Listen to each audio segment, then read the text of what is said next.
Alrighty, I'm going to continue off where I left off with part one of the history of the British Empire. Right now, we're talking about the rivalry with the Netherlands in Asia during the First British Empire. For here, we have a picture of St. George, founded at Madras in 1639, and a map of the highlighting the Malay Archipelago, New Guinea, which is not part of the archipelago, but sometimes it's included, which would be this sort of biggish island here to the west or to the east of the archipelago. So at the end of the 16th century, England and the Netherlands began to challenge Portugal's monopoly on trade with Asia. They formed private joint stock enterprises and companies to finance the voyages of the English, later the British East India Company, which we had just seen in part one, and the Dutch East India Company, which was chartered in 1600 and 1602, respectively. So the primary aim of these companies was to tap into the lucrative spice trade that was going on, an effort focused mainly on two regions, East Indies archipelago, and the important hub in the trade network, India. So there they competed with each other for trade supremacy with Portugal. All of them were competing with each other. England ultimately eclipsed the Netherlands as a colonial power. In the short term, the Netherlands' more advantaged financial system, and after the three Anglo-Dutch wars of the 17th century, England was left with a stronger position in Asia. The hostilities ceased after the Glorious Revolution in 1688 when the Dutch William of Orange ascended to the English throne, bringing peace between the Netherlands and English. So you could see how bringing a person from the Netherlands, making him King of England, bring peace. The deal between the two nations left the spice trade of the East Indies archipelago to the Netherlands and the textiles industry of India to New England. So that's some negotiation going on right there. But the textiles soon overtook the spices in terms of profitability, and by 1720, in terms of sales, the British company had overtaken the Dutch. Continuing on, and somewhat simultaneously also, we have global conflicts with France. To our right, we have the defeat of the French fireships at Quebec, one part of the world right there, in 1759. And we also have Robert Clive's victory at the Battle of Plassey, which established the East India Company as a military, as a military as well as a commercial power.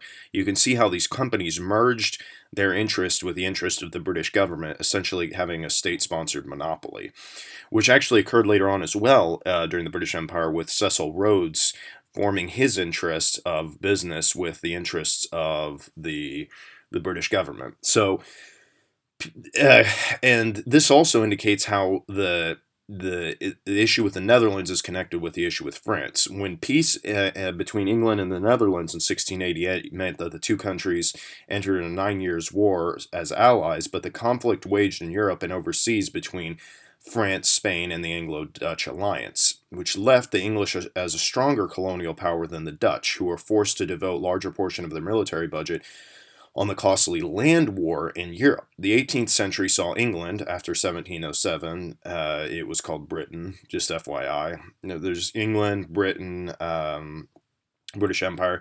after they unified Wales with Scotland. The 18th century saw England rise to be the world's dominant colonial power, and France becoming its main rival on the imperial stage. When Charles II of Spain died in 1700, he bequeathed Spain and its colonial power to Philippe of Anjou, a grandson of the King of France. And that raised the prospect of the unification of France and Spain and their respective colonies, which was unacceptable for England and the other powers. So in 1707, England, Portugal, and the Netherlands sided with the Holy Roman Empire, being the primarily Germanic states, against Spain and France during the War of the Spanish Succession, which lasted until 1714. So you have a war from 1701 to 1714. It was a terrible war. It was really rough. Spanish Succession, a lot of it, the Netherlands were essentially like Vietnam for Spain, as Vietnam was for us. It was a mess. Vietnam being for the United States. At the conclusion of this War of Spanish Succession was the Treaty of Utrecht, where Philip renounced his and his descendants' right to the French throne, and Spain lost its empire in Europe. because Spain actually even had colonies. You think of the Spain, Mexico, South America, Latin America. She had colonies in Europe, including the Netherlands for some time. I mean, it's very interesting. I mean, even the history of the Netherlands is incredibly interesting. How the Netherlands and Belgium split up over religious differences in the 1500s. But continuing on after the Treaty of Utrecht, which Philip renounced his and his descendants' right to the French throne, and Spain lost its empire in Europe, the British Empire was territorially enlarged. From France, Britain gained Newfoundland and Acadia, and from Spain, Gibraltar, which it still has to this day, and Minocqua. Gibraltar became the critical naval base and allowed Britain to control the Atlantic entry and exit point to the Mediterranean, which was permission to sell slaves in Spanish America to Britain. So that's huge right there as well. But during the middle decades of the 18th century, the 1700s that is, there were several outbreaks of military conflicts on the Indian subcontinent, which included the Carnatic Wars, as the English East India Company and its French counterpart, the Compagnie Française des Indes Orientales, struggled alongside the local rulers to fill in the vacuum that had been left in the decline of the Mughal Empire. The Battle of Plassey, which we see right here, Robert Clive's victory in 1757, in which the British, led by Robert Clive, defeated Nawab of Bengal and his French allies. And you can see how there's these global conflicts. At the same time, a few years later, we're going to have the French and Indian Wars against the British and their colonies. And they defeated the Nawab in Bengal and his French allies, left the company in control of Bengal and as the major military political power in India. France was left to control its enclaves, but with military restrictions and an obligation to support the British clientele states, ending the French hopes of controlling India. In the following decades, the company gradually increased its size of the territories under its control, either by ruling directly or via local rulers under the threat of force from the British Indian Company, the British Indian Company, Indian Army, sorry, the vast majority of which was composed by Indian sepoys. So you can see how there's these negotiations going on in India and the Indian subcontinent, where they're either controlling by the army, they're making deals with local with local rulers, and it's a very interesting, complicated dichotomy. It could be an entire series and presentations of its own. Continuing on, the British and French struggles in India became one of but one theater of the global 7 Years' War, which I had mentioned earlier, which was from 1756 to 1763, involving France, Britain, and other major European powers, which ended by the signing of the Treaty of Paris in 1763. That had important consequences for the future of the British Empire. In North America specifically, France's future as a colonial power there was effectively ended with a recognition of the British claims to Rupert's Land and the ceding of New France to Britain, leaving a sizable French-speaking population under British control, which we now know as Quebec. And here's a picture of the fire ships at Quebec. And I mean, speaking of which, how it's still related today, I mean, there's somewhat of a French secessionist movement, or at least there has been in years past. And I mean, it still affects us to this very day. The wars with the global conflicts with France. So Spain ceded Florida to Britain, and this allowed, along with its victory over France and India, the 7 Years' War therefore left Britain as the world's most powerful maritime power, which comes into play, several times throughout their history. I mean, the power of maritime, there's a lot of theories throughout this timeline. Whoever had the strongest naval fleet was, in a sense, controlling the world. Which leads us right after the logical continuing point for after the French and Indian War, which was the French and Indians united with with each other to fight the British, which has been depicted in many works of art and media and other visual representations, such as the Last of the Mohicans. It's a great book, totally recommended to read.